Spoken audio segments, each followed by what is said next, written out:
v Superman may have had nothing but terrible reviews, but Zack Snyder and co have made it very clear that it wasn't made for the critics, but for the fans. We're not going through the film critics circle or it's an audience movie. Yeah. And they put an awful lot of Easter eggs, in-jokes and references in there for those fans to pick up on. In fact, I count 100. I'm Alex from WhatCulture.com, and here are more Dawn of Justice Easter eggs than you can shake a kryptonite stick at. Starting with something really nice, Bill Finger finally gets credited as the creator of Batman in the opening credits, because it wasn't just Bob Kane. We see the death of the Waynes, again, although not without some differences. The scene itself owes a lot to The Dark Knight Returns, especially the snapping of the pearl necklace on the gun barrel. Jeffrey Dean Morgan cameos as Thomas Wayne following his work with Snyder in Watchmen. There's a Mask of Zorro poster in the background, a major influence for Batman and the film the family had just seen in the comics. There's also one for Excalibur, which ends with the hero impaled and pulling himself along a sword to kill a villain. Foreshadowing. An obvious but important one, the opening takes place during the end of Man of Steel. The horse that is for some reason walking around the wreckage of Wayne Enterprises tower is, like much of the movie, a reference to The Dark Knight Returns. The kryptonite retrieved from the ocean is near the wreckage of the Otherworld engine from Man of Steel. Jimmy Olsen is in the film for a bit. No longer Superman's pal, he's a CIA agent posing as a photographer, and is killed very quickly. There's another comic character in that scene. The Luthor goon who betrays the terrorists and later ignites his flamethrower 10 minutes early is comic foe KG Beast. No, seriously, that's meant to be him. Zack Snyder's long-standing stuntman, Tim Rigby, gets recognised with his surname on a mailbox next to Lois Lane's. Think Jesse Eisenberg's Lex Luthor is a little different to the conventional comic book villain. Boys? You're not wrong, but there are some elements that are rooted in print, particularly the inferiority complex, which comes from All-Star Superman. Lex Luthor calls Superman a phantasm, a reference to Batman Mask of the Phantasm, which sees Bats face a similar predicament to Superman here. Mercy Graves, Luthor's assistant introduced in Superman the Animated Series, has a small role in the film, before being blown up. Ralph Lister plays LexCorp scientist Emmett Vale, who in the comics is the creator of Metallo.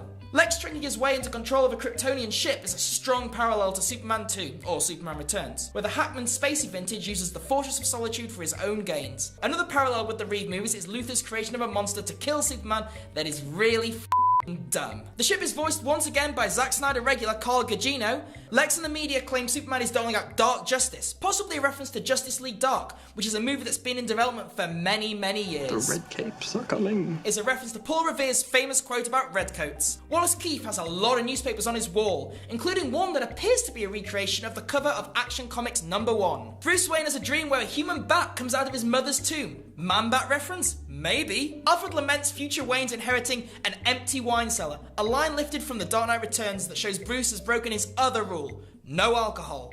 There's a Robin costume hanging in the Batcave with Joker graffiti scrawled on it, a reference to both the death of Jason Todd in Death in the Family, which we'll see paid off in a later movie, and The Dark Knight Returns again. Bruce Wayne goes to Lex's party in an Aston Martin DB3, James Bond's car of choice in Ian Fleming's original novel for Goldfinger. Bruce Wayne dismisses Superman by saying he saves cats from trees. Considering every time your hero saves a cat out of a tree, you read a puff piece editorial. Which he actually does in Superman the movie. Zing. Bruce Wayne compares Superman to the Joker. Maybe it's the Gotham City in me, and we just have a bad history with freaks dressed like clowns. Zing again. The woman who introduces Lex Luthor at the party is called Vicky, probably last name Vale. In his speech, Luthor makes a disparaging comment about Zeus, which makes Wonder Woman wince because he's her father. Superman, surrounded by the Day of the Dead revelers, recreates a panel from Superman Peace on Earth. Perry White says it isn't 1938 anymore when Clark wants journalistic integrity, a reference to the year Superman was first introduced. He later calls Kent Smallville, which is another obvious nod. Bruce Wayne calls Wonder Woman a thief and says, But I've known a few women like you. A nod to Catwoman.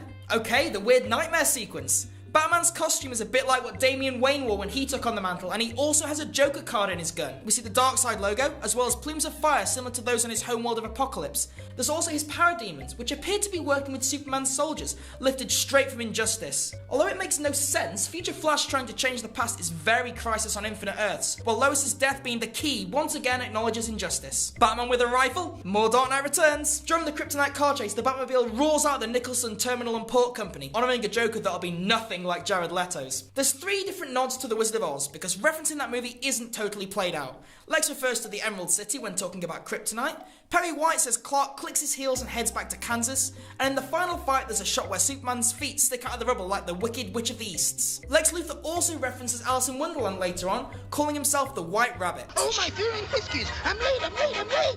The most referenced book in the film though is the Bible. Superman is quite simply Jesus here, sacrificing himself to save his adopted home home, only to rise from the dead at the end, hammered home by the film being released on Easter weekend. The whole question of must there be a Superman comes from a comic called, believe it or not, Must There Be a Superman?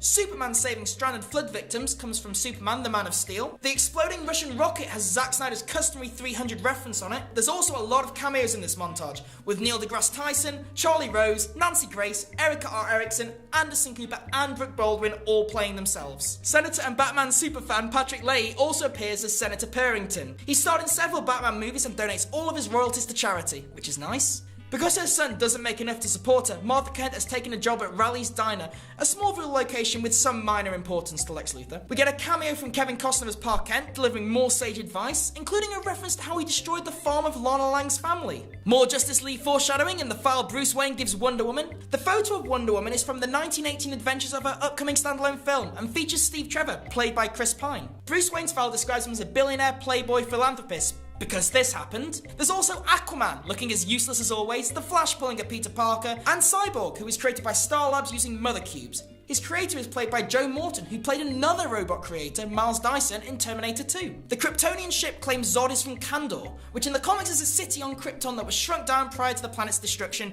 and stored in the Fortress of Solitude. Yep, that was a thing.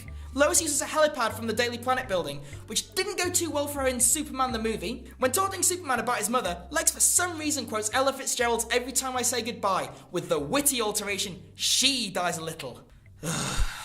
There's several Easter eggs hidden in the graffiti around the setting of Batman and Superman's big fight. There's a question mark alluding to the Riddler, the phrase Joe plus Kerr, probably a nod to the Joker, and Aphrodite, creator of the Amazons. Several key beats from the fight itself come straight from The Dark Knight Returns, including Batman's metal suit, the sonic blast attack, the exploding kryptonite gas, the talk about parental lessons, and the shot of Batman with his foot on Superman's neck. Not from the comic book, the fight in a toilet, or being friends because their mums have the same first name. The subsequent Bat fight is very Arkham. In fact, some of Batfleck's moves are directly lifted from the game. Batman using the Goon's gun to shoot the flamethrower, more Dark Knight Returns. In the final battle, Batman makes a pose for a split second there that is a direct recreation of the iconic Dark Knight Returns cover. Oh yeah, Doomsday is in the film, which we all knew months ago thanks to the trailers. We know he's definitely Doomsday because Lex introduces him to Superman as your Doomsday. His comic origins are also referenced with the warning about mutations of Kryptonians. There were rumours pre-release Bizarro was going to be in the film, which may be because several key parts of Doomsday's origin here, being made from Zod's DNA and a product of Luthor, are actually based on evil Superman.